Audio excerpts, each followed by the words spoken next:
नमस्कार साथियों, हमारे YouTube channel Nikhil Dixit talk में आप सभी का स्वागत एवं अभिनंदन है। दोस्तों, आज के इस नए वीडियो में आज आप सभी को मैं बायोलॉजी का चैप्टर जीव विज्ञान के बारे में आज आप सभी को सभी डिटेल्स बताएंगे, जिसमें मैं आप सभी को किंगडम अथवा क्लासिफिकेशन के बारे में भी बताएंगे कि कौन सा किंगडम किस प्रकार है और उसके में कौन कौन से एनिमल्स अथवा बर्ड्स, कौन कौन से प्रकार के बैक्टीरिया, वायरस किस किंगडम में आते हैं अथवा क्या क्या उनका क्लासिफिकेशन है। ये सभी तमाम डिटेल्स आपको इस वीडियो के माध्यम से देने जा रहा हूँ। अगर आप चैनल पर पहली बार विजिट कर रहे हो तो चैनल को आज ही सब्सक्राइब कर लीजिए, ताकि आगे आने वाले सभी वीडियोस की नोटिफिकेशन सबसे पहले आपके पास पहुँच सके। और ऐसे ही तमाम जानकारी पाने के लिए हमारे चैनल को आज ही सब्सक्राइब कर लीजिए। और हमारे द्वारा जो भी जानकारी दी जाती है, अगर आपको अच्छी लगे तो वीडियो को लाइक करना, शेयर करना अथवा कमेंट करना बिल्कुल भी ना भूलें। आज के इस वीडियो के माध्यम से आज आप सभी को बताऊंगा कि आखिर जीव विज्ञान है क्या और जीव विज्ञान के अंतर्गत कौन कौन सी चीज़ें आती हैं। पूरा मतलब जीव विज्ञान आपको इस वीडियो के माध्यम से समझाऊंगा और उसके कुछ मोस्ट इम्पॉर्टेंट क्वेश्चन भी इस वीडियो के अंत में आज आप सभी को बताऊंगा, जो हमारे question SSC GD, SSC CHSL, SSC MTS, army nursing assistant, army GD, ये सभी प्रकार की परीक्षाओं में आए हुए प्रश्न हैं। वो सभी प्रश्न आप सभी के लिए लेके आया हूँ। सबसे पहले आप सभी को एक एक चीज़ बेसिक लेवल से एडवांस लेवल तक एक एक चीज़ समझाऊंगा बहुत ही अच्छे तरीके से और आसान तरीके से। वीडियो को स्किप बिल्कुल भी मत करिएगा और लास्ट तक ज़रूर देखिएगा। और लास्ट में आज आप सभी को बहुत ही मोस्ट इम्पॉर्टेंट क्वेश्चन भी बताऊंगा, जो हमारे पिछली परीक्षाओं में आए हुए हैं। तो चलिए इसी के साथ हम अपने वीडियो की शुरुआत करते हैं। तो आज का जो हमारा टॉपिक है वो है जीव विज्ञान। आखिर जीव विज्ञान होता क्या है, सबसे पहले आपको यही समझाऊंगा। दोस्तों, जीव विज्ञान जिसे हम बोलते हैं जीव विज्ञान, ये हमारा दोस्तों बायोलॉजी का चैप्टर है। जीव विज्ञान बायोलॉजी का चैप्टर है जीव विज्ञान। दोस्तों, जीव विज्ञान के अंतर्गत दो हमारी इसकी क्या होती हैं, क्लासिफिकेशन होती हैं। जीव विज्ञान के हमारे दो पार्ट होते हैं। एक पार्ट होता है बोटेनी, एक पार्ट होता है बोटेनी।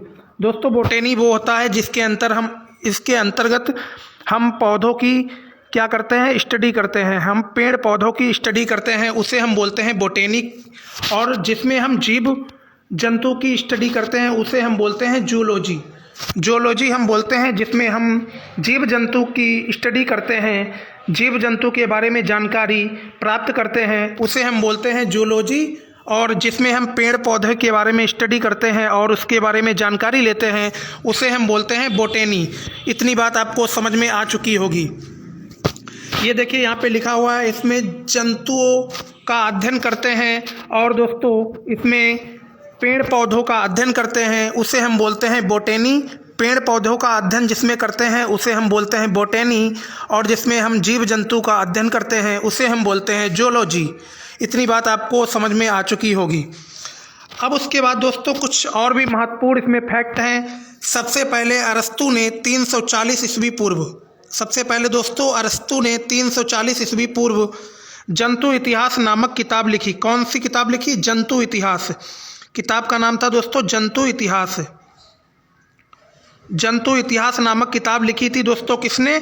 अरस्तु ने नामक किताब लिखी। इसलिए अरस्तु को जंतु विज्ञान जूलॉजी का जनक कहा जाता है।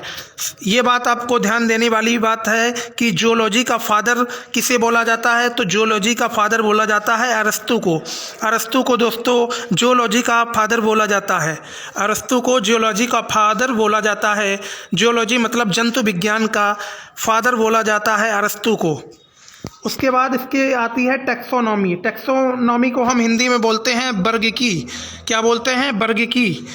ये जूलॉजी की शाखा होती है जिसमें अलग अलग प्रकार के जीव जंतुओं का नामकरण और क्लासिफिकेशन किया गया है। मतलब जीव जंतुओं को अलग अलग समूहों में बांटा गया है। दोस्तों, टैक्सोनॉमी क्या होती है आपको बताता हूँ। टैक्सोनॉमी को मैं हिंदी में बोलता हूँ वर्गीकी। टैक्सोनॉमी एक प्रकार की दोस्तों शाखा है जिसके अंतर हम सभी जीव जंतुओं को अलग अलग मतलब किंगडम में रखते हैं। अलग अलग किंगडम में रखकर उनका नामकरण करते हैं कि कौन सा जीव किस किंगडम में आएगा, अथवा उसके क्या क्या लक्षण होंगे अथवा उसका जो बॉडी का स्ट्रक्चर है, बॉडी का जो साइज है वो किस प्रकार का रहेगा, किस किंगडम के अंतर्गत आएगा, ये सभी प्रकार की जो हम अध्ययन करते हैं वो टैक्सोनॉमी के अंतर्गत ही करते हैं और उसे हम टैक्सोनॉमी ही बोलते हैं, वर्गीकी ही बोलते हैं। नेक्स्ट पे चलते हैं दोस्तों। नेक्स्ट आपको और भी अच्छे से समझाता हूँ, ध्यान से देखिएगा एक एक चीज़ जो हमारे द्वारा रिप्रेजेंट की जा रही है। अब आता है दोस्तों, ध्यान दे, यहाँ पे कुछ इम्पॉर्टेंट चीज़ है, इसे आपको ध्यान देनी है। 1735 ईस्वी में कैरोलस लिनायस, 1735 ईस्वी में दोस्तों कौन साइंटिस्ट था? साइंटिस्ट थे एक कैरोलस लिनायस ने अपनी पुस्तक में सिस्टमा नेचुरी, दोस्तों 1735 ईस्वी में एक साइंटिस्ट थे कैरोलस लिनायस, जिनकी एक पुस्तक है सिस्टमा नेचुरी इनकी एक पुस्तक है। 4000 से ज़्यादा जीवों का वर्गीकरण किया है और इन्हें ही फादर ऑफ मॉडर्न टैक्सोनॉमी कहा जाता है।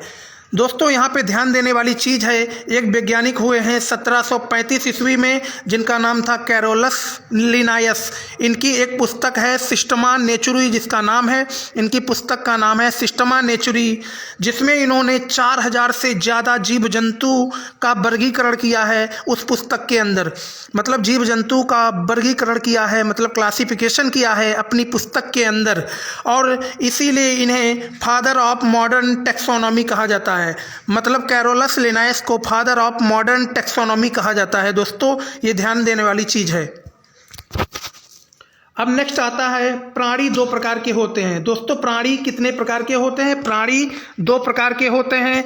एक प्राणी होते हैं एक कोशिका प्राणी, दूसरा प्राणी होता है बहुकोशिकीय प्राणी।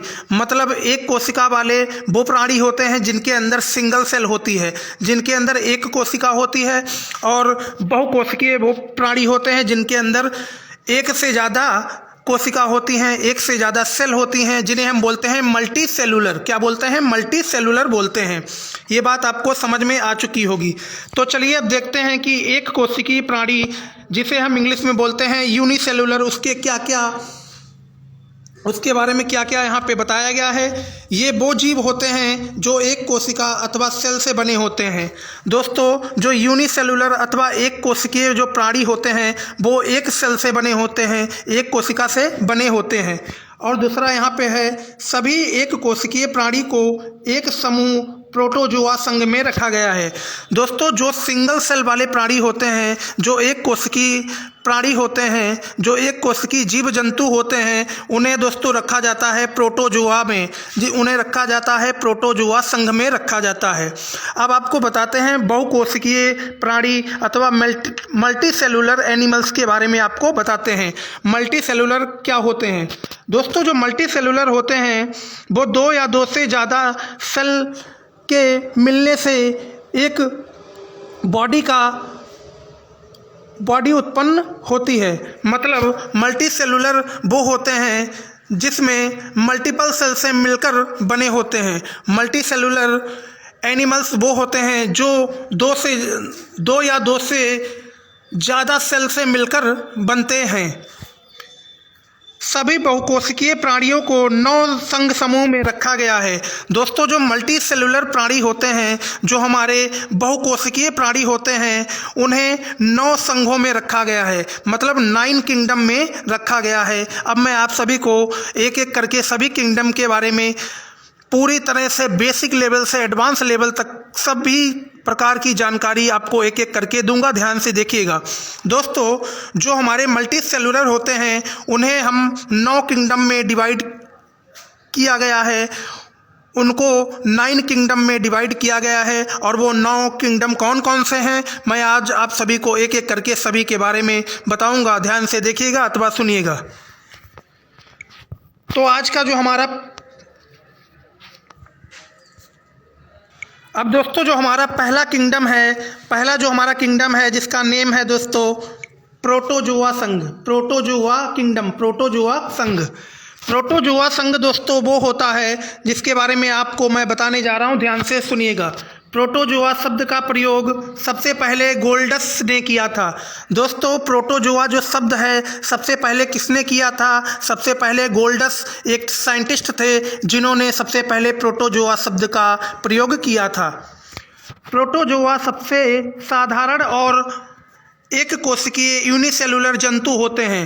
दोस्तों, प्रोटोजोआ जो होते हैं वो सबसे साधारण और एक कोशिकीय यूनिसेलुलर जंतु होते हैं। प्रोटोजोआ वो होते हैं जिनमें एक सेल होती है। इसके अंतर्गत वो जीव जंतु आते हैं जो सिंगल सेल से बने होते हैं, जो यूनिसेलुलर होते हैं, बहुत ही सूक्ष्म जीव होते हैं। दोस्तों, जो प्रोटोजोआ के अंतर्गत आते हैं वो बहुत ही सूक्ष्म जीव होते हैं। इस संघ के जंतुओं के शरीर में कोई ऊतक या टिश्यू या अंग ऑर्गन नहीं होता। दोस्तों, जो प्रोटोजोआ संघ के अंतर्गत जो जीव जंतु आते हैं उनके अंदर ना ही टिश्यू होता है और ना ही ऑर्गन होता है। इस संघ के जीव शरीर के बाहरी सतह के रास्ते श्रवण और उत्सर्जन की प्रक्रिया करते हैं। दोस्तों, जो प्रोटोजोआ संघ है, जो प्रोटोजोआ किंगडम है, उसके अंतर्गत जो भी जीव जंतु आते हैं वो अपने शरीर के बाहर से, मतलब जो शरीर की जो सतह होती है उसी से मतलब अपना भोजन प्राप्त करते हैं। फॉर एग्जाम्पल इसके दोस्तों प्रोटोजोआ संघ के कुछ एग्जाम्पल दिए गए हैं जो यूनिसेलुलर हैं। मतलब प्रोटोजोआ के अंतर्गत सभी एक कोशिकीय जीव जंतु ही आते हैं। ऐसे जीव जंतु जो यूनिसेलुलर मतलब एक सेल से बने हुए होते हैं वो सभी प्रोटोजोआ के अंतर्गत आते हैं।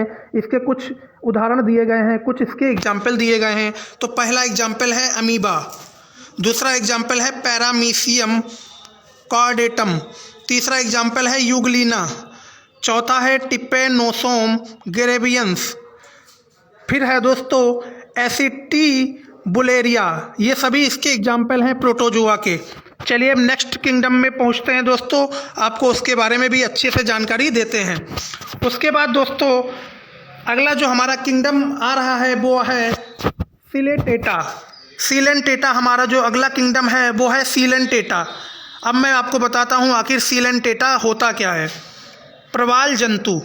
दोस्तों, इसका नया नाम निडेरिया भी है। दोस्तों, जो सीलेंटेटा है, तो दोस्तों जो हमारा अगला किंगडम है उसका नाम है सीलेंट्रेटा। सीलेंट्रेटा दोस्तों, सीलेंट्रेटा इसका जो नया नाम है, इसका नया नाम है निडेरिया। इसका नया नाम क्या है दोस्तों? निडेरिया। इसका नया नाम है सीलेंट्रेटा का दोस्तों नया नाम है निडेरिया। इस संघ के जंतु मुख्य रूप से समुद्री जल में पाए जाते हैं। दोस्तों, जो सीलेंट्रेटा किंगडम के जो जीव जंतु होते हैं वो समुद्री जल में ही पाए जाते हैं। ये मतलब अक्सर यही देखने को मिला है, ये सभी जीव जंतु समुद्री जल में ही पाए जाते हैं जो सीलेंट्रेटा किंगडम के होते हैं। इन प्राणियों की संरचना धागे की तरह होती है। इन जंतुओं में रक्त नहीं होता फिर भी श्वसन करते हैं। दोस्तों, जो सीलेंट्रेटा किंगडम के जो भी जीव जंतु हैं इनके में दोस्तों रक्त नहीं होता है। इनके में क्या नहीं होता है? इनके में रक्त नहीं होता है। इन प्राणियों की संरचना धागे की तरह होती है। जो दोस्तों सीलेंट्रेटा में जो भी जीव जंतु आते हैं इनकी जो बॉडी स्ट्रक्चर होती है वो बिल्कुल ही धागे महीन जैसी होती है, धागे जैसी होती है इनकी जो बॉडी स्ट्रक्चर, और इनमें रक्त नहीं होता है फिर भी ये श्वसन करते हैं, फिर भी मतलब ये सांस लेते हैं और अपना जीवन यापन करते हैं। इनमें श्वसन तंत्र, उत्सर्जन तंत्र, परिसंचरण तंत्र, सर्कुलेटरी सिस्टम कुछ भी नहीं पाया जाता है। मतलब सीलेंट्रेटा के जो भी जीव होते हैं दोस्तों उनमें कोई भी मतलब जैसे सर्कुलेटरी सिस्टम होता है वो पूरा नहीं पाया जाता है। सो दोस्तों, जो सीलेंट्रेटा किंगडम में जो भी जीव आते हैं उनमें दोस्तों सर्कुलेटरी सिस्टम भी नहीं होता है। अब उसके आगे दोस्तों कुछ और भी महत्वपूर्ण चीज़ें हैं। Great barrier reef. Great barrier reef के बारे में आपने सुना होगा। ऑस्ट्रेलिया के उत्तर पूर्व में स्थित उसका निर्माण इन जंतुओं के द्वारा ही हुआ है। ये जंतु कैल्शियम कार्बोनेट को स्त्रावित करते हैं, उसी से इसका निर्माण हुआ है। दोस्तों, ग्रेट बैरियर रीफ एक जगह है दोस्तों जो ऑस्ट्रेलिया के उत्तर पूर्व में स्थित है। ऑस्ट्रेलिया के उत्तर पूर्व में स्थित है। इनका निर्माण इन जंतुओं के द्वारा ही हुआ है। जो सीलन-ट्रेटा में जो जंतु हैं, जो जीव जंतु हैं, इनके द्वारा ही इसका निर्माण हुआ है। अब दोस्तों जो सीलन-ट्रेटा के कुछ महत्वपूर्ण एग्जाम्पल हैं वो मैं आप सभी को बताने जा रहा हूँ, ध्यान से देखिएगा। इसके एग्जाम्पल हैं हाइड्रो, फिर है दोस्तों आरेलिया, सेकेंड एग्जाम्पल है आरेलिया, फिर तीसरा एग्जाम्पल है दोस्तों मूंगा, जिसे हम बोलते हैं इंग्लिश में कोरल। ये इसके सभी प्रकार के एग्जाम्पल्स हैं। तो चलिए अब नेक्स्ट किंगडम पे चलते हैं। आज का अगला किंगडम हमारा है वो है दोस्तों प्लेटीहेल्मिन्थीस। आज का अगला जो हमारा किंगडम है वो है प्लेटीहेल्मिन्थीज। आज मैं आप सभी को बताऊंगा कि आखिर प्लेटीहेल्मिन्थीज होता क्या है। प्लेटीहेल्मिन्थीज क्या है दोस्तों? प्लेटीहेल्मिन्थीज इन सभी जीवों में आहार नाल नहीं होती है, इसलिए यह सभी जीव दूसरों पर आश्रित होते हैं, मतलब परजीवी पैरासाइट होते हैं। दोस्तों एक समझने वाली बात यह है, जो प्लेटीहेल्मिन्थीस होते हैं उनके अंदर दोस्तों जो आहार नाल होती है, मतलब जो फूड पाइप होती है, जो पाइप होती है जिससे हमारे शरीर में जो भोजन जाता है, जो खाना जाता है, वो ही इनके अंदर नहीं होती है। तो ये दूसरे पे डिपेंड रहते हैं, मतलब दूसरे और लोगों पे ये निर्भर होते हैं, और लोगों मतलब पेड़ पौधों पे ये निर्भर रहते हैं, मतलब अपना भोजन खुद नहीं बनाते, ये दूसरे पे निर्भर होते हैं। प्लेटीहेल्मिन्थीस ये सभी जंतुओं का मनुष्य, पालतू पशु और जंगली जंतु में आश्रय होता है और इन्हीं की सतह से अपने खाद्य पदार्थों का अवशेषण करते हैं। दोस्तों जो प्लेटीहेल्मिन्थीस होते हैं ये सभी जंतुओं का मनुष्य, पालतू पशु और जंगली जंतु में आश्रय होता है और इन्हीं की सतह से अपने खाद्य पदार्थों का अवशोषण करते हैं। जो प्लेटीहेल्मिन्थीस के अंतर्गत जो भी जीव जंतु आते हैं वो मनुष्य के शरीर में अथवा जानवर के शरीर में अथवा जो पालतू पशु हैं उनके शरीर में रहकर उनकी सतह से ही ये अपना भोजन अवशोषण करते हैं अथवा अपना भोजन ये करते हैं। इसके दोस्तों कुछ उदाहरण दिए गए हैं जो मैं आप सभी को बताता हूँ। इसके उदाहरण हैं, पहला है प्लेनेरिया, दूसरा है फैसियोला, दूसरा है एग्जाम्पल फैसियोला, तीसरा एग्जाम्पल है टीनिया सोलियम, इसका तीसरा एग्जाम्पल है प्लेटीहेल्मिन्थीस। तो नेक्स्ट किंगडम हमारा इस प्रकार है। नेक्स्ट किंगडम हमारा है एस्केहेल्मिन्थीस। नेक्स्ट किंगडम है हमारा एस्केहेल्मिन्थीस। हमारा नेक्स्ट किंगडम है दोस्तों, ध्यान से सुनिएगा। इन्हें राउंड बॉम, गोल कर्म भी कहा जाता है। दोस्तों एस्केहेल्मिन्थीस को राउंड बॉम भी कहा जाता है। यह जीव आकार में गोल होते हैं, साथ ही स्वतंत्र जीवी और परजीवी पैरासाइट दोनों प्रकार के होते हैं। मतलब इस समूह के कुछ जीव दूसरों पे आश्रित होते हैं और कुछ स्वतंत्र होते हैं। दोस्तों जो एस्केहेल्मिन्थीस में जो जीव जंतु होते हैं उसमें कुछ तो जीव ऐसे होते हैं जो स्वतंत्र होते हैं, मतलब दूसरे पे डिपेंड नहीं होते हैं, दूसरे पे निर्भर नहीं होते हैं, और कुछ जीव ऐसे भी होते हैं जो दूसरों पे निर्भर होते हैं, जो दूसरों पे डिपेंड होते हैं। क्या होते हैं? दूसरों पे डिपेंड होते हैं। अब इसके जो एग्जाम्पल हैं दोस्तों वो है, फॉर एग्जाम्पल इसका है दोस्तों एस्केरिस्थेंड्रम इसका दोस्तों उदाहरण है, इसका एग्जाम्पल है एस्केरिस्थेंड्रम, इसका एग्जाम्पल है। अब जो अगला किंगडम है वो है एनेलिडा। अगला किंगडम हमारा है एनेलिडा। ये प्राणी जलीय भी हो सकते हैं। ये प्राणी क्या हो सकते हैं दोस्तों? ये प्राणी हो सकते हैं जलीय भी हो सकते हैं, स्थलीय भी, स्वतंत्र जीव भी और परजीवी भी हो सकते हैं। इनका शरीर खंडों में बटा रहता है। दोस्तों जो एनेलिडा किंगडम में जो भी जीव आते हैं वो दोस्तों जल में भी रहते हैं। कुछ जीव ऐसे भी होते हैं जो जल में भी रहते हैं और ज़मीन पर भी रहते हैं और स्वतंत्र भी रहते हैं, और कुछ जीव ऐसे भी होते हैं जो दूसरे पर निर्भर होते हैं। वो सभी किसके अंतर्गत आते हैं? एनेलिडा के अंतर्गत आते हैं। और इनका शरीर जो होता है वो खंडों में डिवाइड होता है। इनका शरीर किस में डिवाइड होता है? इनका शरीर दोस्तों टुकड़ों में, मतलब मतलब खंडों में डिवाइड होता है। जैसे फॉर एग्जांपल ये लाइन है, मैंने इसको कई पार्ट में डिवाइड कर दिया, तो ये किसका एग्जाम्पल होगा दोस्तों? ये एग्जाम्पल होगा एनेलिडा। एनेलिडा में जो जीव होते हैं उनका जो बॉडी होती है, उनका जो शरीर होता है वो खंडों में विभाजित होता है। इसके एग्जाम्पल है, पहला एग्जाम्पल इसका है केचुआ, दूसरा एग्जाम्पल है जोंक। दोस्तों इसका जो दो एग्जाम्पल है, एक एग्जाम्पल है केचुआ और दूसरा एग्जाम्पल है जोंक, ये सभी एनेलिडा किंगडम के अंतर्गत आते हैं। अब जो नेक्स्ट किंगडम है, नेक्स्ट किंगडम पे मैं चल रहा हूँ दोस्तों। नेक्स्ट किंगडम हमारा है आर्थ्रोपोडा। नेक्स्ट किंगडम है हमारा आर्थ्रोपोडा। अब मैं बताऊंगा कि आर्थ्रोपोडा किंगडम क्या होता है। आर्थ्रोपोडा ये प्राणी जगत का सबसे बड़ा संघ है दोस्तों। आर्थ्रोपोडा जो किंगडम है ये प्राणी जगत का सबसे बड़ा किंगडम माना जाता है। प्राणी जगत का सबसे बड़ा किंगडम है दोस्तों आर्थ्रोपोडा। पृथ्वी पर लगभग 2/3 आर्थ्रोपोडा ही पाए जाते हैं। इस संघ के जंतु जल, थल और वायु तीनों जगहों पर रहते हैं। दोस्तों आर्थ्रोपोडा के अंतर्गत जो भी जीव जंतु होते हैं वो जल में भी पाए जाते हैं और थल में भी पाए जाते हैं। मतलब थल का मतलब ये है कि ज़मीन पर भी पाए जाते हैं, पानी में भी पाए जाते हैं और वायु में भी पाए जाते हैं, मतलब हवा में भी पाए जाते हैं। ये दोस्तों पृथ्वी का सबसे बड़ा किंगडम माना जाता है जिसका नाम है आर्थ्रोपोडा। क्या नाम है? आर्थ्रोपोडा। इन सभी जीवों का शरीर 3 भागों से मिलकर बना होता है, सिर, हेड, थ्रोट और उदर, एब्डोमेन। दोस्तों जो आर्थ्रोपोडा के अंतर्गत जो भी जीव जंतु आते हैं इनका जो शरीर है, इनका जो बॉडी है वो 3 पार्ट में डिवाइड होता है, 3 भागों में बना होता है।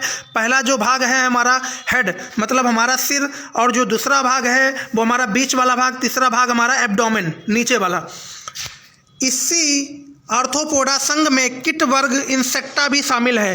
दोस्तों जो हमारा आर्थ्रोपोडा किंगडम है इसके अंतर्गत हमारा कीट वर्ग भी शामिल है, जिसे हम बोलते हैं इंग्लिश में इंसेक्टा, जिसे हम इंग्लिश में बोलते हैं इंसेक्टा। ये भी हमारा आर्थ्रोपोडा में ही शामिल है। इसके कुछ एग्जाम्पल दिए गए हैं जो ध्यानपूर्वक देखिएगा। इसके कुछ एग्जाम्पल हैं आर्थ्रोपोडा के। पहला है बिच्छू, फिर है मकड़िया, फिर है झींगा, फिर केकड़ा, फिर मधुमक्खी, फिर है काकरोच। ये सभी प्रकार के दोस्तों एग्जाम्पल हैं जो आर्थ्रोपोडा के अंतर्गत आते हैं। कीटों में 3 जोड़ी टांगे होती हैं, कुल 6। दोस्तों जो कीट होता है दोस्तों हमारा कीट, आपने कीट देखा होगा, उसमें 3 जोड़ी टांगे होती हैं। कितनी जोड़ी टांगे होती हैं? 3 जोड़ी टांगे होती हैं। तो इसमें टोटल जो टांगे होती हैं वो होती हैं 6। मकड़ियाँ कीट वर्ग में नहीं आती हैं क्योंकि मकड़ियों के 8 पैर होते हैं और कीट वर्ग में 6 पैर वाले जंतु आते हैं। दोस्तों जो हमारी मकड़ी होती है वो हमारी कीट वर्ग में नहीं आती है। कीट वर्ग में इसलिए नहीं आती है क्योंकि मकड़ी के जो होते हैं, मकड़ी के 8 पैर होते हैं, इसी के लिए मकड़ी जो होती है वो हमारे कीट वर्ग में नहीं आती है। सो नेक्स्ट, आज का जो हमारा अगला है दोस्तों, अगला ध्यान से देखिएगा। अगला हमारा किंगडम है वो है इकाइनोडर्मेटा।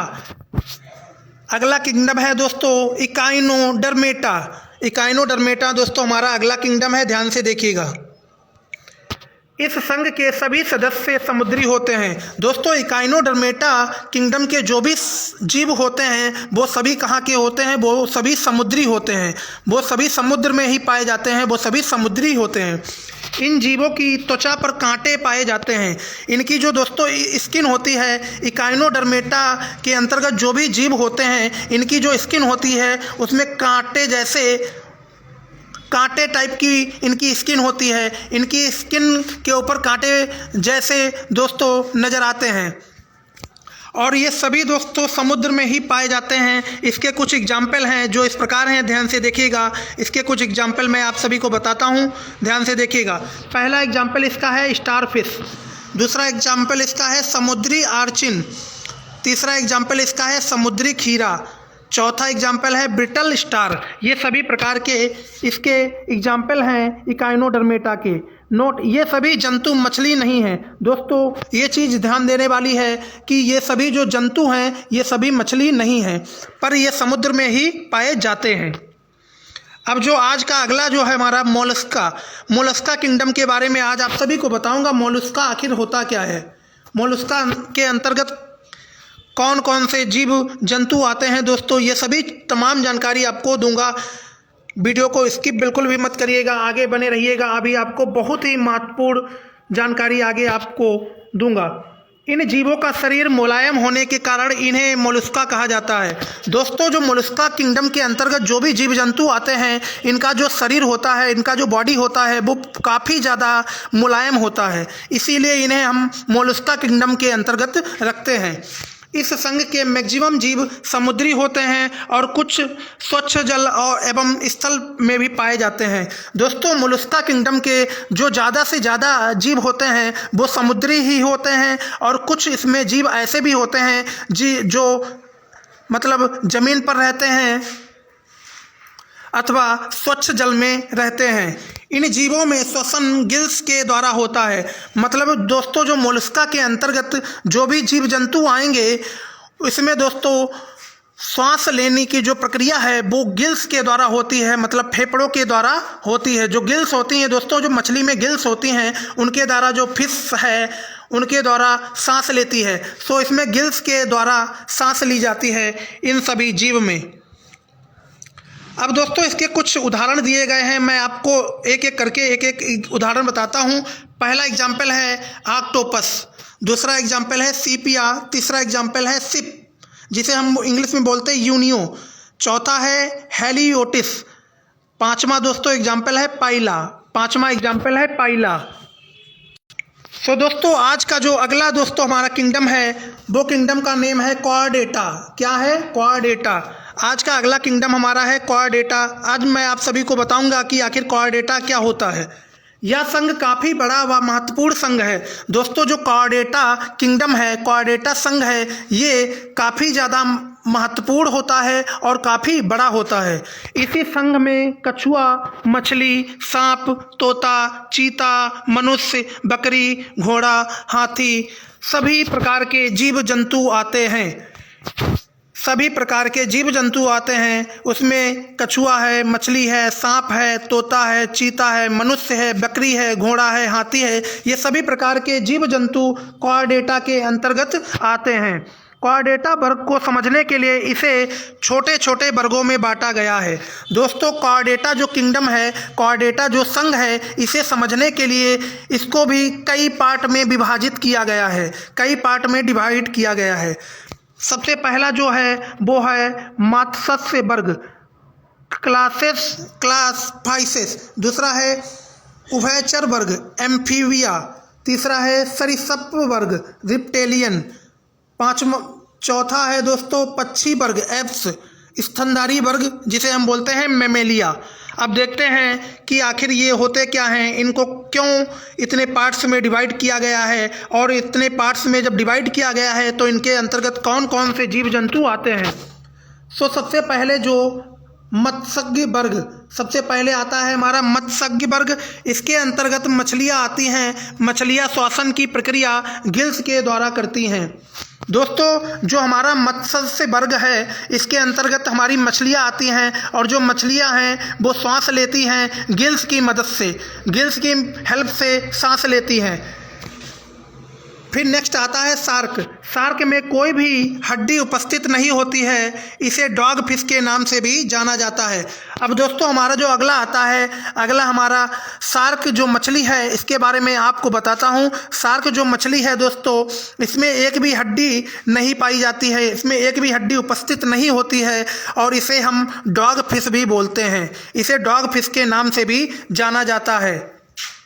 अगला आता है डिप्पोकैम्पस। यह एक समुद्री मीन है जिसे अश्वमीन या समुद्री घोड़ा, सी हॉर्स कहा जाता है। विश्व की सबसे धीमी चलने वाली मछली। दोस्तों, हिप्पोकैम्पस एक समुद्री मीन है जिसे अश्वमीन या समुद्री घोड़ा भी कहा जाता है,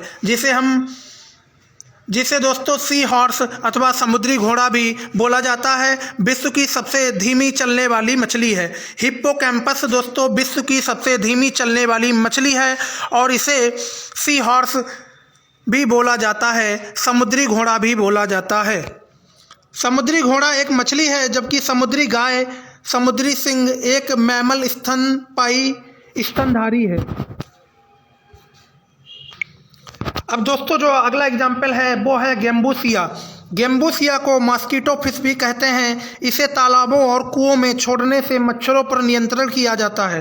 दोस्तों गेम्बूसिया जो होता है, गेम्बूसिया जिसे हम बोलते हैं मॉस्किटो फिश, गेम्बूसिया दोस्तों एक प्रकार की मॉस्किटो फिश होती है जिसे हम बोलते हैं मॉस्किटो फिश। गेम्बूसिया को मॉस्किटो फिश भी कहते हैं। इसे तालाबों और कुओं में छोड़ने से मच्छरों पर नियंत्रण किया जाता है। दोस्तों गेम्बूसिया जो होता है, इसे अगर आप तालाबों अथवा कुओं में अगर आप छोड़ देते हैं तो जो मच्छर होते हैं उनसे हमें निजात मिल जाती है। ये मच्छर को खा जाती है और मच्छरों से छुटकारा पाया जा सकता है गेम्बूसिया फिश के माध्यम से। अगली जो आती है पासाड़ मछली, स्टोन फिश, सबसे विषैली मछली होती है। दोस्तों जो स्टोन फिश होती है, स्टोन फिश जिसे हम बोलते हैं पासाड़ मछली, ये सबसे विषैली मछली होती है। सबसे ज़्यादा विष इसके अंदर होता है, सबसे विषैली मछली होती है। इसके अलावा फ्लाइंग फिश, कॉड, टारपोडा, राहु, कतेला इस वर्ग के जंतु हैं। अब नेक्स्ट पे चलते हैं दोस्तों, ध्यान से देखिएगा एक एक चीज़। अब जो अगला वर्ग हमारा आता है वो है उभयचर वर्ग, जिसे हम बोलते हैं एम्फीबिया। इस वर्ग के सदस्य जल और स्थल दोनों पर पाए जाते हैं, इसलिए इनका नाम एम्फीबिया या उभयचर दिया गया है। दोस्तों एम्फीबियंस वो होते हैं जो जल में भी रहते हैं और लैंड पर भी रहते हैं, मतलब पृथ्वी पर भी, ज़मीन पर भी रहते हैं और जल के अंदर भी रहते हैं। उन्हीं को हम एम्फीबियन के अंतर्गत अध्ययन करते हैं, उन्हें ही हम एम्फीबियंस एनिमल्स बोलते हैं। इनके शरीर पर सल्क, स्केल्स, बाल, पंख नहीं होते, पर इनकी त्वचा काफ़ी चिकनी होती है। इस वर्ग में आने वाले जीव त्वचा से सांस लेते हैं। दोस्तों जो एम्फीबियंस होते हैं, जो एम्फीबियंस के अंतर्गत जीव जंतु आते हैं, इनकी जो मतलब खाल है, इनकी जो स्किन है वो काफ़ी मतलब चिकनी होती है, काफ़ी मतलब मुलायम होती है और ये अपनी मतलब स्किन की मदद से ही सांस लेते हैं, स्किन की मदद से ही ब्रीथ लेते हैं, स्किन की मदद से ही सांस लेते हैं। इसके कुछ एग्जाम्पल दिए गए हैं, आपको बताता हूँ। इसके एग्जाम्पल है मेढक और हाइला, ये इसके दो एग्जाम्पल हैं। अब मैं अगले पे चलता हूँ दोस्तों। अगला हमारा है सारीसप वर्ग। सारीसप वर्ग दोस्तों हमारा अगला है सारीसप वर्ग, जिसे हम बोलते हैं रिप्टिलिया क्लास। इसे हम बोलते हैं रिप्टिलिया क्लास। यह सामान्यतः स्थलवासी होते हैं, पर इस वर्ग के कुछ जंतु जलवासी भी होते हैं। ये सभी जंतु कोल्ड ब्लडेड एनिमल्स होते हैं। दोस्तों जो रिप्टिलिया क्लास के अंतर्गत जो भी जीव जंतु आते हैं, ये सभी कुछ जीव जंतु स्थल पर रहते हैं, मतलब ज़मीन पर रहते हैं, और कुछ जीव जंतु पानी के अंदर भी रहते हैं। और ये दोस्तों कोल्ड ब्लडेड होते हैं। ये क्या होते हैं? कोल्ड ब्लडेड होते हैं, मतलब ठंडे खून वाले जीव जंतु होते हैं। इसके अंतर्गत कुछ उदाहरण दिए गए हैं, आपको बताता हूँ दोस्तों। पहला एग्जाम्पल है कछुआ, घरेलू छिपकली, अजगर, मगरमच्छ, एलिगेटर, डैको। ये सभी दोस्तों रिप्टिलिया क्लास के क्या हैं? एग्जाम्पल हैं, सरीसृप वर्ग के एग्जाम्पल हैं। डैको को उड़ने वाली छिपकली फ्लाइंग लिजार्ड कहा जाता है। डैक्रो को उड़ने वाली छिपकली जो होती है दोस्तों, उसे हम बोलते हैं फ्लाइंग लिजार्ड। नेक्स्ट, अब दोस्तों आगे का आता है पक्षी वर्ग। क्या आता है? पक्षी वर्ग। सो दोस्तों आगे का हमारा जो किंगडम आता है, आगे का हमारा किंगडम है क्लास एप्स, जिसे हम बोलते हैं पक्षी वर्ग। क्या बोलते हैं दोस्तों? इसे बोलते हैं हम पक्षी वर्ग। अब दोस्तों मैं आज आप सभी को इसके बारे में पूरी डिटेल से जानकारी दूंगा। इस वर्ग के अंतर्गत हवा में उड़ने के साथ साथ ज़मीन पर तेज़ी से चलने वाले पक्षी प्राणी आते हैं। दोस्तों जो क्लास एप्स होती है, पक्षी वर्ग के अंतर्गत वही जीव जंतु आते हैं जो हवा में उड़ने के साथ साथ ज़मीन पर तेज़ी से चलने वाले पक्षी प्राणी आते हैं। दोस्तों जो क्लास एप्स के अंतर्गत जो भी जीव जंतु आते हैं वो हवा में भी उड़ते हैं और ज़मीन पर भी तेज़ी से चलते हैं। इस वर्ग के जंतु नियत तापी वार्म ब्लडेड होते हैं। इनका शरीर 3 भागों में विभाजित होता है, सिर, गर्दन और धड़। दोस्तों जो पक्षी वर्ग के अंतर्गत जो भी जीव जंतु आते हैं, इनका जो शरीर है 3 भागों में डिवाइड होता है। पहला भाग है सिर, दूसरा भाग है गर्दन और तीसरा भाग है धड़। दोस्तों जो पक्षी वर्ग के जीव जंतु होते हैं ये वार्म ब्लडेड होते हैं, ये गर्म खून वाले जीव जंतु होते हैं। सो दोस्तों इसके कुछ महत्वपूर्ण एग्जाम्पल्स हैं जो यहाँ पे दिए गए हैं। पहला है कबूतर, फिर है मोर, फिर है तोता, फिर है ऑस्ट्रिच, फिर है कीवी। अब यहाँ पे मैं आपको कुछ इंपॉर्टेंट पॉइंट भी बताने जा रहा हूँ, जो इंपॉर्टेंट पॉइंट आप नोट जरूर कर लीजिएगा क्योंकि ये बहुत ही महत्वपूर्ण क्वेश्चंस हैं जो हम बताने जा रहे हैं। ऑस्ट्रिच एक दौड़ने वाला बहुत बड़ा पक्षी है जिसे शुतुरमुर्ग से जाना जाता है। दोस्तों जो ऑस्ट्रिच पक्षी है ये काफ़ी तेज़ दौड़ने वाला पक्षी माना जाता है। ऑस्ट्रिच जो पक्षी है ये काफ़ी तेज़ दौड़ने वाला पक्षी माना जाता है और इसे शुतुरमुर्ग के नाम से जाना जाता है। कीवी भी एक दौड़ने वाला पक्षी है जो न्यूजीलैंड में पाया जाता है। इसका वैज्ञानिक नाम है एप्टेरिक्स। दोस्तों जो कीवी पक्षी है ये अक्सर न्यूजीलैंड में पाया जाता है, इसीलिए न्यूजीलैंड के खिलाड़ियों को कीवी बोला जाता है। क्या बोला जाता है? कीवी बोला जाता है। और ये जो कीवी पक्षी है ये भी काफ़ी तेज़ दौड़ने में माहिर है और इसका जो वैज्ञानिक नाम है वो है एप्टेरिक्स। क्या नाम है? एप्टेरिक्स। फिर अगला आता है शुतुरमुर्ग पृथ्वी पर सबसे बड़ा जीवित पक्षी है, जबकि हार्मिंग बर्ड गुंजन पक्षी सबसे छोटा पक्षी है। दोस्तों जो शुतुरमुर्ग पक्षी है वो सबसे बड़ा जीवित पक्षी है हमारे धरती पर। हमारे पृथ्वी पर सबसे बड़ा जीवित पक्षी है शुतुरमुर्ग। फिर आता है अगला गुंजन पक्षी, एकमात्र ऐसा पक्षी है जो पीछे की ओर उड़ता है। दोस्तों जो गुंजन पक्षी है वो एकमात्र ऐसा पक्षी है जो पीछे को क्या करता है? पीछे की ओर उड़ता है। फिर आता है अगला अबाबिल। अबाबिल सबसे तेज उड़ने वाला पक्षी है। सभी पक्षियों में सबसे बड़ा अंडा शुतुरमुर्ग होता है, जबकि सबसे छोटा हार्मिंग बर्ड का होता है। दोस्तों जो अबाबिल होता है ये भी सबसे तेज उड़ने वाला पक्षी होता है और सभी पक्षियों में सबसे बड़ा जो अंडा होता है वो होता है शुतुरमुर्ग का और सबसे छोटा जो अंडा होता है वो होता है हार्मिंग बर्ड का।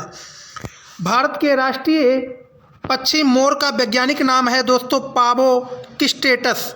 दोस्तों पावोकिस्टेटस भारत का जो राष्ट्रीय पक्षी है मोर, उसका नाम है पावोकिस्टेटस वैज्ञानिक नाम। नेक्स्ट जो हमारा आता है दोस्तों स्तनधारी वर्ग, जिसे हम बोलते हैं मैमेलिया। क्या बोलते हैं? मैमेलिया बोलते हैं दोस्तों स्तनधारी वर्ग। इस वर्ग के सभी प्राणी अधिक विकसित व समतापी होते हैं। दोस्तों जो मैमेलिया वर्ग है, मैमेलिया किंगडम है दोस्तों, स्तनधारी वर्ग जो है, इस वर्ग के सभी जो प्राणी होते हैं वो काफ़ी ज़्यादा डेवलप्ड होते हैं और काफ़ी ज़्यादा विकसित होते हैं। स्तनधारी वर्ग को 3 उपवर्ग सब क्लास में बांटा गया है। जो दोस्तों स्तनधारी वर्ग होता है, जो मैमेलिया किंगडम होता है, जो मैमेलिया क्लास होती है, उसे भी हमने 3 सब क्लासों में बांटा है, 3 उपवर्ग में बांटा है। तो इसमें पहला है प्रोटोथीरिया, फिर है मेटाथीरिया, फिर है यूथीरिया। पहला है पोटोथीरिया, फिर है मेटाथीरिया, फिर है यूथीरिया। दोस्तों पोटोथीरिया के अंतर्गत यह स्तनधारी अंडे देने वाले होते हैं। दोस्तों जो पोटोथीरिया के अंतर्गत आते हैं ये सभी क्या होते हैं? ये सभी दोस्तों स्तनधारी और अंडे देने वाले होते हैं। अब आता है मेटाथीरिया। यह जंतु ना तो अंडे देते हैं और ना ही पूर्ण विकसित बच्चे को जन्म देते हैं, मतलब यह अपरिपक्व बच्चों को जन्म देते हैं। दोस्तों जो मेटाथीरिया होते हैं, मेटाथीरिया के अंतर्गत जो वो जंतु आते हैं जो ना ही अंडे देते हैं और ना ही बच्चे को जन्म देते हैं। अब तीसरा आता है यूथीरिया। यह सभी जंतु पूर्ण विकसित बच्चों को जन्म देते हैं। दोस्तों यूथीरिया के अंतर्गत वो जीव जंतु आते हैं जो पूर्ण विकसित बच्चे को जन्म देते हैं।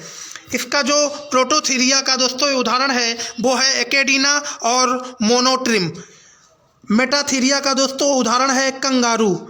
अब दोस्तों यूथीरिया का एग्जाम्पल है चूहा, खरगोश, कुत्ता, बाघ, लोमड़ी, ब्लू व्हेल, भारतीय हाथी, मनुष्य, चमगादड़, डॉल्फिन, समुद्री गाय, समुद्री सिंह। ये सभी प्रकार के यूथीरिया के अंतर्गत आते हैं। ब्लू व्हेल सबसे बड़ा स्तनधारी प्राणी है और स्मॉल माउस सबसे छोटा स्तनधारी प्राणी है। दोस्तों जो ब्लू व्हेल है वो सबसे बड़ा स्तनधारी प्राणी है अपनी पृथ्वी पर, और जो स्मॉल माउस जो होता है वो सबसे छोटा स्तनधारी प्राणी है।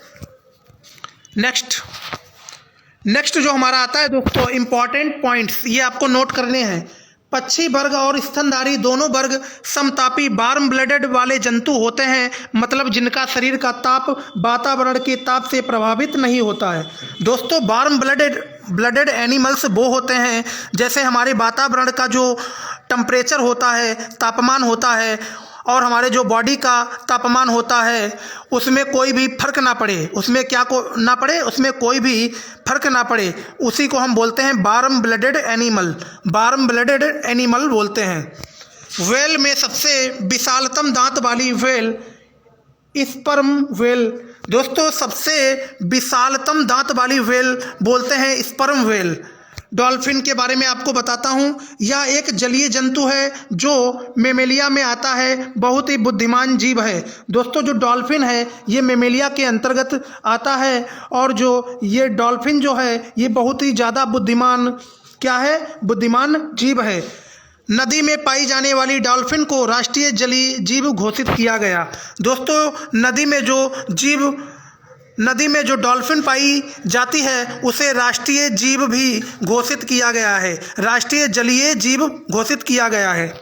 नेक्स्ट आता है दोस्तों बंदर के 2 वर्ग होते हैं। जो हमारा मंकी होता है, मंकी, उसके भी 2 वर्ग होते हैं। अब कौन कौन से वर्ग होते हैं आपको मैं इस वीडियो के माध्यम से बताता हूँ। पहला वर्ग होता है कपी वर्ग, जिसे हम बोलते हैं APE। पहला वर्ग होता है कपी वर्ग। दूसरा वर्ग होता है वानर वर्ग, जिसे हम बोलते हैं लंगूर। पहला जो एप होता है उसको भी 2 प्रकार में डिवाइड किया गया है, 2 पार्ट में डिवाइड किया गया है। पहला है महाकपि, दूसरा है हिन कपि। छोटे आकार के कपि आते हैं गिबन। दोस्तों हिन कपि में वो जीव आते हैं जो काफ़ी छोटे आकार के होते हैं, और महाकपि में वो आते हैं बड़े आकार के मानवनुमा कपि होते हैं। चिंपैंजी, गोरिल्ला इसके एग्जाम्पल हैं, और हिन कपि में एग्जाम्पल है गिबन। नोट, बबून ये विश्व का सबसे बड़ा बंदर होता है। दोस्तों बबून नामक एक बंदर होता है जो विश्व का सबसे बड़ा बंदर होता है। चमगादड़ ये मेमेलिया में आता है और ऐसा जीव है जो प्रासभ्य ध्वनि सुन सकता है। दोस्तों जो चमगादड़ है ये मेमेलिया के अंतर्गत आता है और एक ऐसा जीव है जो प्रासभ्य ध्वनि सुन सकता है। क्या सुन सकता है? ध्वनि सुन सकता है। अब मैं आज आप सभी के सामने कुछ बहुत ही मोस्ट इम्पॉर्टेंट जीके के क्वेश्चन रिप्रेजेंट करने जा रहा हूं। मैंने आप सभी को पूरा चैप्टर पढ़ा दिया किंगडम क्लासिफिकेशन का, बायोलॉजी का। अब मैं आप सभी से कुछ क्वेश्चन भी पुटअप करता हूं, देखता हूं कि आपको कितना समझ में आया और कौन कौन सी आप सभी के प्रॉब्लम रह गई हैं वो कमेंट में ज़रूर पूछेगा। मैं आप सभी की प्रॉब्लम का हल ज़रूर निकाल के दूंगा।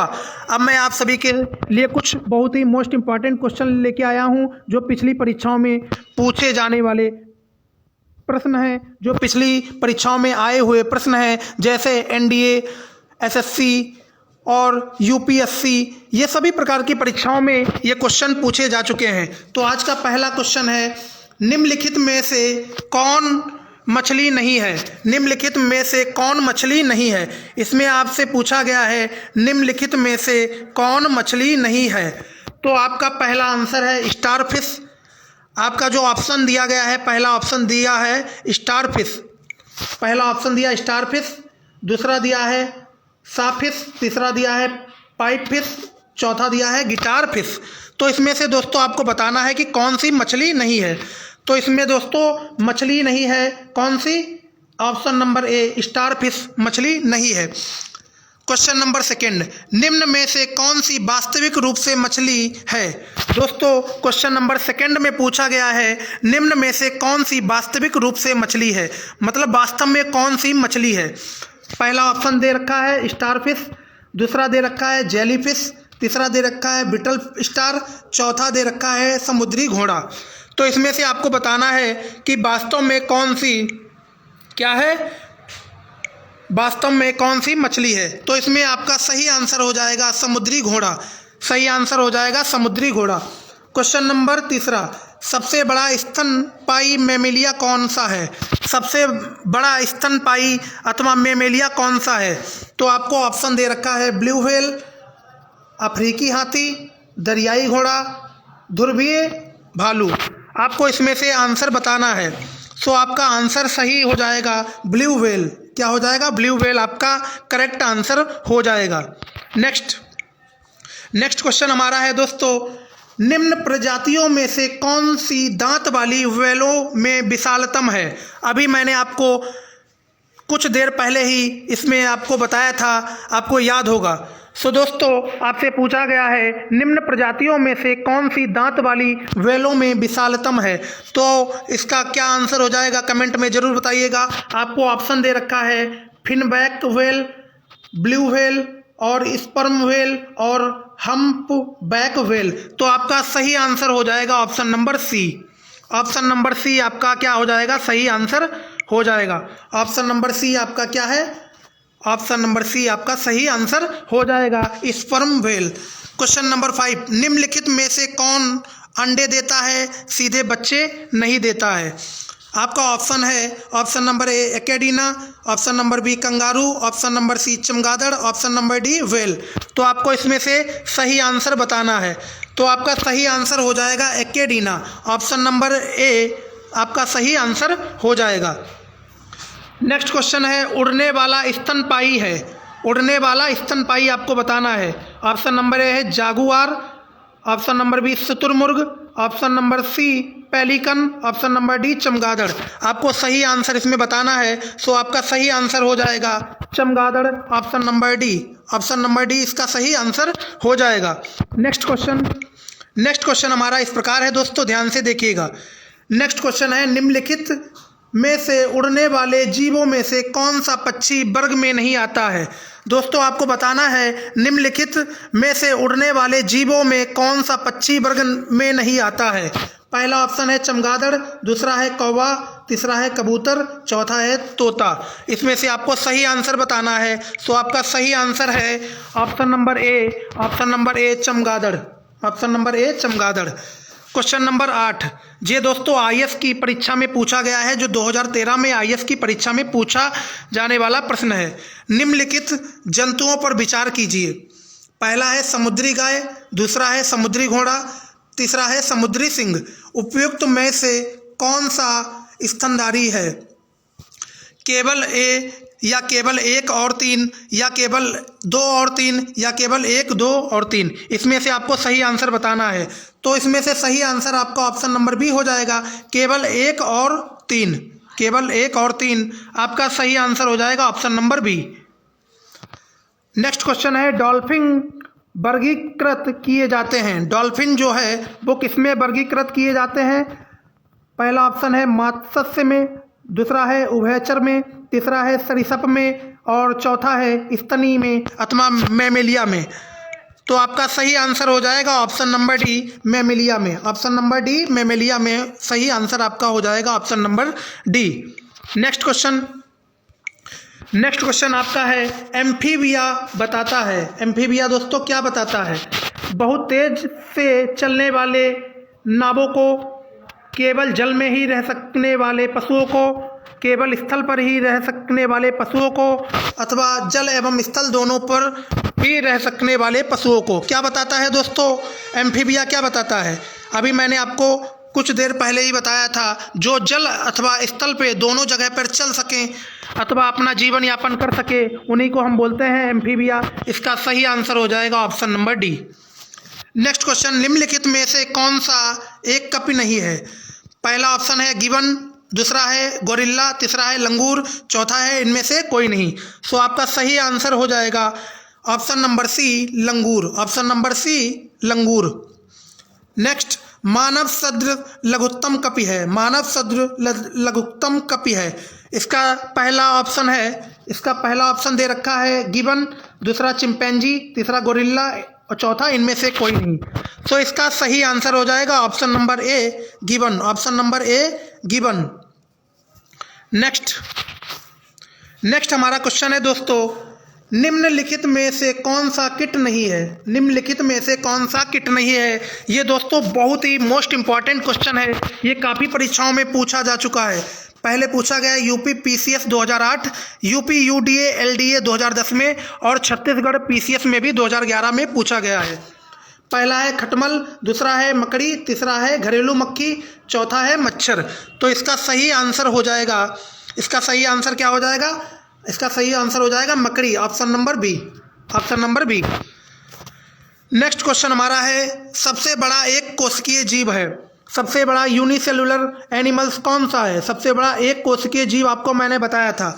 पहला है ऑप्शन ईस्ट, दूसरा है एसिटोबुलेरिया, तीसरा है एसिटोबैक्टर, चौथा है अमीबा। सो आपका सही आंसर हो जाएगा option number B acetabularia. Option number B acetabularia. Question number 15, निम्न में विषम मद कौन सी है। इसमें आपको विषम मद बतानी है। पहला ऑप्शन है व्हेल, दूसरा है मनुष्य, तीसरा है चमगादड़, चौथा है मत्स्य।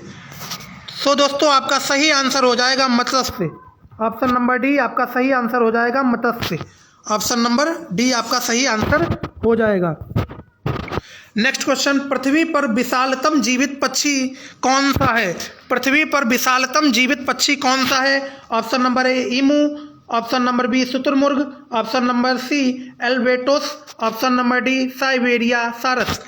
आपका सही आंसर हो जाएगा, सो दोस्तों आपका सही आंसर हो जाएगा ऑप्शन नंबर बी शुतुरमुर्ग। ऑप्शन नंबर बी शुतुरमुर्ग आपका क्या हो जाएगा, आपका सही आंसर हो जाएगा। नेक्स्ट क्वेश्चन, सबसे छोटा पक्षी निम्न में से कौन सा है। पहला है कबूतर, दूसरा है तोता, तीसरा है कुंजन पक्षी, चौथा है घरेलू गौरैया। इसमें से आपको बताना है कौन सा सही होगा। सो आपका सही आंसर हो जाएगा गुंजन पक्षी, जो ऑप्शन नंबर सी है। नेक्स्ट क्वेश्चन, वह एकमात्र पक्षी कौन सा है जो पीछे की ओर दौड़ता है। अभी मैंने आपको कुछ समय पहले ही बताया था। आपका ऑप्शन नंबर ए है गौरैया, ऑप्शन नंबर बी कोयल, ऑप्शन नंबर सी साइबेरियन सारस, option number D Gunjan, option number D Gunjan पक्षी। तो आपका सही आंसर हो जाएगा ऑप्शन नंबर डी गुंजन पक्षी। ऑप्शन नंबर डी गुंजन पक्षी। नेक्स्ट जो हमारा है 19, क्वेश्चन नंबर 19, कार्ड निम्न में से किसकी किस्म है। कार्ड जो है निम्न में से किसकी किस्म है। पहला ऑप्शन है बकरी, दूसरा है मछली, तीसरा है फसल, चौथा है प्रवाल जिसे हम बोलते हैं कोरल। इसमें से कौन सा आपका ऑप्शन सही होगा, भैया बताइएगा आंसर कमेंट करके। इसका ऑप्शन नंबर बी सही हो जाएगा मछली। क्या हो जाएगा, मछली। क्वेश्चन नंबर 20, निम्नलिखित में से कौन सा जंतु स्तनपायी नहीं है। इसमें से आपको बताना है कौन सा जंतु स्तनपायी नहीं है। ऑप्शन नंबर ए गाय, ऑप्शन नंबर बी चमगादड़, option number C shark, option number D चूहा। सो इसमें से आपको आंसर बताना है। सो इसका सही आंसर हो जाएगा shark. Option number C. Question number 21, निम्नलिखित में से कौन सा जंतु पराश्रव्य ध्वनि को सुन सकता है। इसका ऑप्शन नंबर ए है चूहा, ऑप्शन नंबर बी गिलहरी, ऑप्शन नंबर सी बिल्ली, ऑप्शन नंबर डी चमगादड़। सो इसका सही आंसर हो जाएगा, इसका सही आंसर हो जाएगा चमगादड़। Option number D. Next question दोस्तों, वीडियो अगर अच्छा लगा हो तो वीडियो को लाइक करना अथवा चैनल को सब्सक्राइब करना बिल्कुल भी ना भूलें। क्वेश्चन नंबर 22, डायनासोर थे स्तनपायी जो लुप्त हो गए, विशाल शाकाहारी जंतु जिन्होंने डिप्लोपोटेमस जाति को जन्म दिया, या ऑप्शन नंबर सी अंडा देने वाले स्तनपायी, ऑप्शन नंबर डी सरीसृप जो लुप्त हो गए। इसमें से आपको बताना है सही आंसर इसका क्या होगा। सो इसका सही आंसर ऑप्शन नंबर डी हो जाएगा। ऑप्शन नंबर डी इसका सही आंसर हो जाएगा। क्वेश्चन नंबर 23, सामान्यतः जीव अपना स्थान बदल सकते हैं किंतु निम्न में से कौन सा जीव स्थान नहीं बदल सकता। इसमें से आपको एक ऐसा जीव बताना है जो अपना स्थान नहीं बदल सकता। Option number A hydra, option number B लीब, ऑप्शन नंबर सी तारामीन, option number D sponge. So आपका सही आंसर हो जाएगा option number D sponge. Option number D sponge इसका सही आंसर हो जाएगा। क्वेश्चन नंबर 24, निम्नलिखित में से कौन सी एक प्रकार की मछली है? ऑप्शन नंबर ए प्रवाल, option number B starfish, option number C अश्वमीन जिसे हम बोलते हैं sea horse, option number D इनमें से कोई नहीं। आपको इसमें से सही आंसर बताना है। इसमें से सही आंसर हो जाएगा option number C horse. Option number C horse. Next question number 25, malaria परजीवी तथा अमीबा को किस श्रेणी में रखा जाता है? Option number A protozoa, option number B porifera, option number C coelenterata, option number D annelida. So इसका सही आंसर जो हो जाएगा वो ऑप्शन नंबर ए प्रोटोजोआ हो जाएगा। ऑप्शन नंबर ए प्रोटोजोआ इसका सही आंसर हो जाएगा। तालाबों और कुओं में निम्न में से किस एक को छोड़ने से मच्छरों के नियंत्रित में मदद मिलती है? पहला ऑप्शन है केकड़ा, option number B gambusia, option number C घोंगा, ऑप्शन नंबर डी डोंगफिश। इसका सही आंसर हो जाएगा option number B gambusia. Option number B gambusia इसका सही आंसर हो जाएगा। क्वेश्चन नंबर 27, ग्रीन प्रोटोजोआ के नाम से जाना जाता है। आपको बताना है कि ग्रीन प्रोटोजोआ के नाम से कौन जाना जाता है? Option number A amoeba, option number B paramecium, option number C leishmania, option number D euglena. So इसमें से आपको सही आंसर बताना है। आपका सही आंसर हो जाएगा Euglena. Option number D, option number D Euglena आपका सही आंसर हो जाएगा। नेक्स्ट क्वेश्चन, निद्रा रोग जिसे हम बोलते हैं स्लीपिंग सिकनेस पैदा करता है। स्लीपिंग सिकनेस क्या पैदा करता है? Option number A trichomonas, option number B trypanosoma gambiense, option number C leishmania, option number D plasmodium. आपका सही आंसर हो जाएगा ऑप्शन नंबर बी। आपका सही आंसर क्या हो जाएगा? Option number B. Option number B आपका सही आंसर हो जाएगा। नेक्स्ट क्वेश्चन 29, सीलेंट्रेटा संघ को अन्य किस नाम से जाना जाता है? सीलेंट्रेटा जो किंगडम है उसे अन्य किस नाम से जाना जाता है? तो आपको ऑप्शन दे रखा है। Option number A protozoa, option number D porifera, option number C Cnidaria, option number D annelida. So आपका सही आंसर क्या हो जाएगा? आपका सही आंसर हो जाएगा option number C Cnidaria. Option number C Cnidaria. Question number 30, निम्न में से किसमें रक्त नहीं होता किंतु श्वसन करता है? इसमें से आपको बताना है किसमें रक्त नहीं होता है पर तब भी वो सांस लेते हैं। कौन सा होता है? पहला ऑप्शन है काकरोच, दूसरा है केचुआ, तीसरा है हाइड्रा, चौथा है कंगारू। इसमें से आपको बताना है। तो आपका सही आंसर हो जाएगा हाइड्रा, जो ऑप्शन नंबर सी हो जाएगा आपका सही आंसर।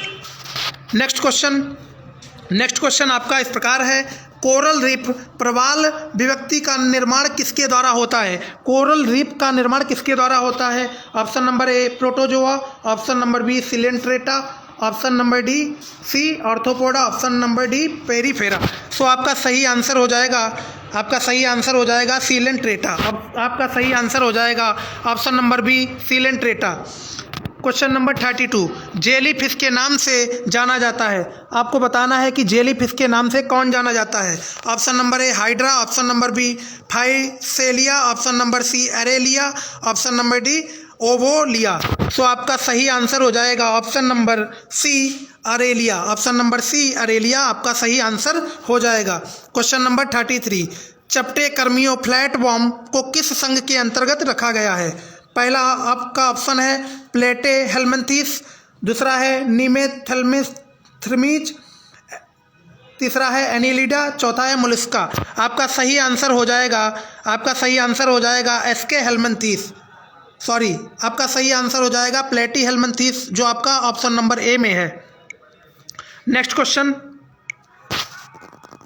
फेरिटीमा पोर्थुमा निम्न में से किसका वैज्ञानिक नाम है?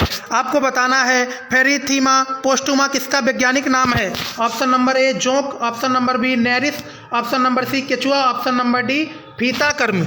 आपका सही आंसर हो जाएगा ऑप्शन नंबर सी केचुआ का वैज्ञानिक नाम है दोस्तों, वैज्ञानिक नाम है फेरिटीमा पोस्टुमा। ऑप्शन नंबर सी सही आंसर हो जाएगा। क्वेश्चन नंबर 35, कीटों में कितनी जोड़ी टांगे होती हैं? कीटों में कितनी जोड़ी टांगे होती हैं? Option number A 1, option number 2, option number B 2, option number C 3, option number D 4। So आपका सही आंसर हो जाएगा, आपका सही आंसर दोस्तों क्या हो जाएगा? आपका सही आंसर हो जाएगा option number C 3, option number C 3।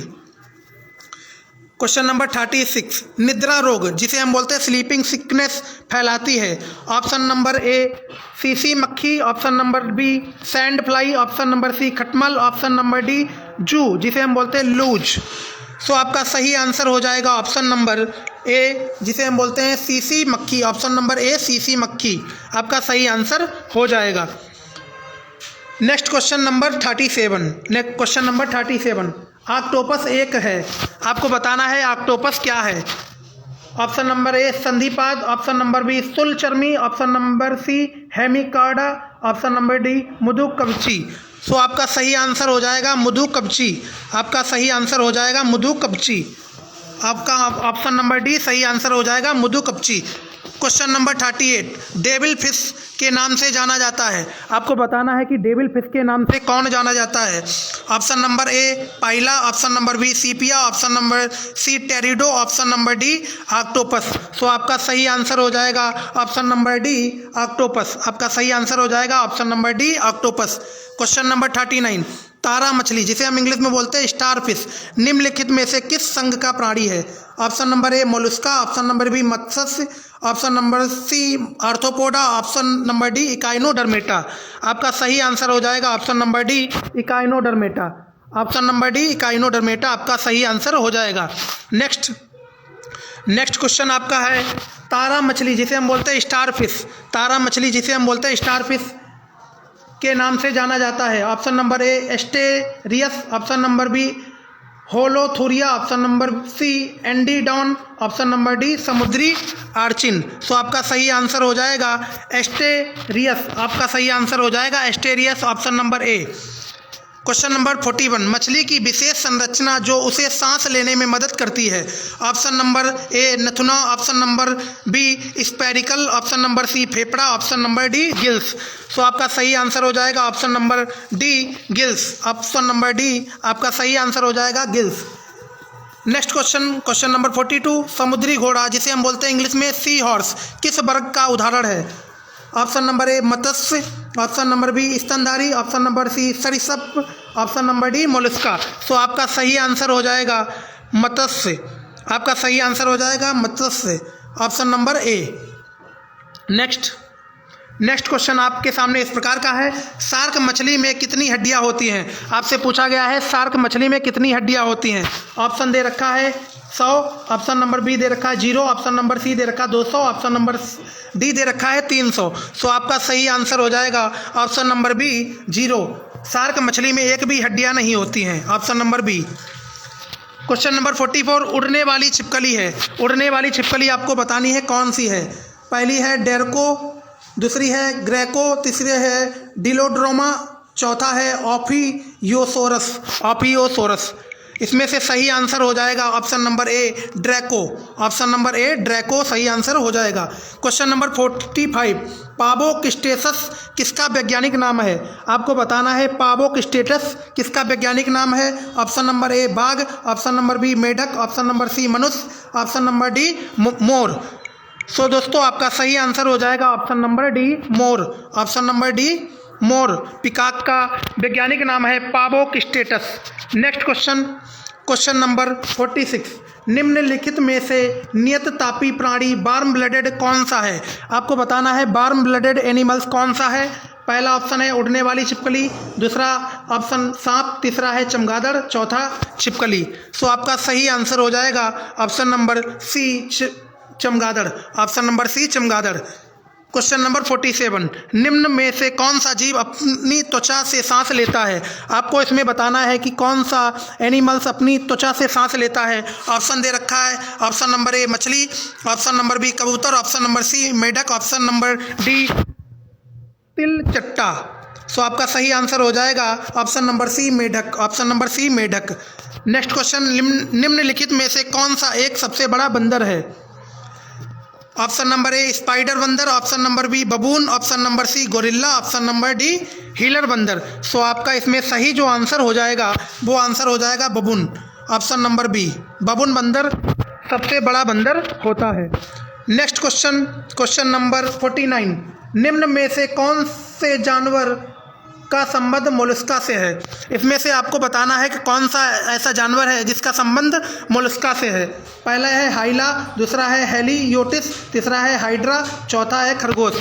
सो इसका सही आंसर हो जाएगा option number B heliothis, option number B heliothis. Question number 50, निम्नलिखित में से कौन सा सांप जहरीला नहीं है? इसमें से आपको बताना है कि कौन सा सांप जहरीला नहीं है। Option number A cobra, option number B viper, option number C coral snake, option number D अजगर। तो इसका सही आंसर हो जाएगा ऑप्शन नंबर डी अजगर, ऑप्शन नंबर डी इसका सही आंसर हो जाएगा अजगर। क्वेश्चन नंबर 51, निम्नलिखित में से कौन सा एक भारत का राष्ट्रीय जलीय प्राणी है? आपको इसमें से बताना है कि भारत का राष्ट्रीय जलीय प्राणी है। भारत का राष्ट्रीय जलीय प्राणी आपको बताना है। ऑप्शन नंबर ए खारे पानी का मगर, option number B olive ridley turtle, option number C Ganga की डॉल्फिन, ऑप्शन नंबर डी घड़ियाल।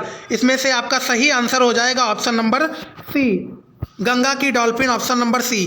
तो दोस्तों इसी के साथ हमारा वीडियो एंड होता हुआ, जो भी जानकारी हमारे द्वारा दी गई है अगर आपको अच्छी लगी हो तो ईमानदारी से चैनल को आज ही सब्सक्राइब कर लीजिए ताकि आगे आने वाले सभी वीडियोस की नोटिफिकेशन सबसे पहले आपके पास पहुंच सके। और दोस्तों हमारे द्वारा जो भी जानकारी दी गई है अगर आपको अच्छी लगी हो तो वीडियो को लाइक करना, शेयर करना अथवा कमेंट करना बिल्कुल भी ना भूलें। और इस चैप्टर से रिलेटेड जो भी आपकी प्रॉब्लम्स रह गई हों आप कमेंट बॉक्स में कमेंट करके ज़रूर पूछिएगा। और हमारे आप टेलीग्राम चैनल पर जुड़ जाइएगा ताकि आपकी जो भी प्रॉब्लम्स हो आप उसी पे शेयर कर दीजिएगा। मैं आप सभी की सभी प्रॉब्लम्स का सलूशन जल्द से जल्द देने का प्रयास करूंगा।